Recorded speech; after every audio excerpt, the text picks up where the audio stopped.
little bit now. The loss here at Richmond. What the team was feeling after the game? Well, we're disappointed, and you should be anytime you lose a game.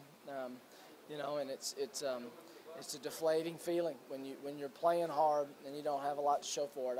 You know, it's the same song, different verse, to be honest with you. But I honestly believe that our team is much better than what we're getting in results, and that's the message they have to hear from me.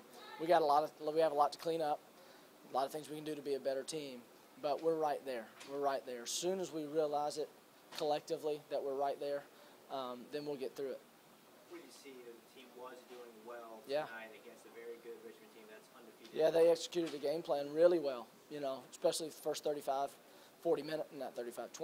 minutes of the game. Offensively, I mean, we're doing something we haven't done all year. We had great shots all night. You know, we didn't make them, a lot of them, but we got a lot of layups, thank goodness. We're getting great cuts to the basket. We're getting a lot of layups. Adam had a big second half. We got a lot of really, really good-looking threes for the guys that we want to shoot it.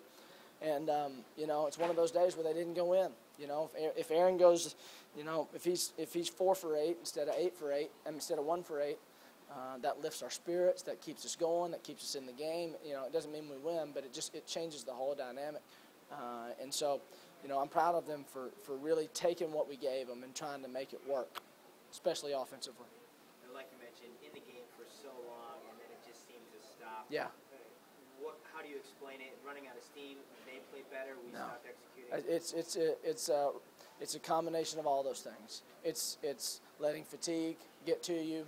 It's letting a history of not winning those games get to you.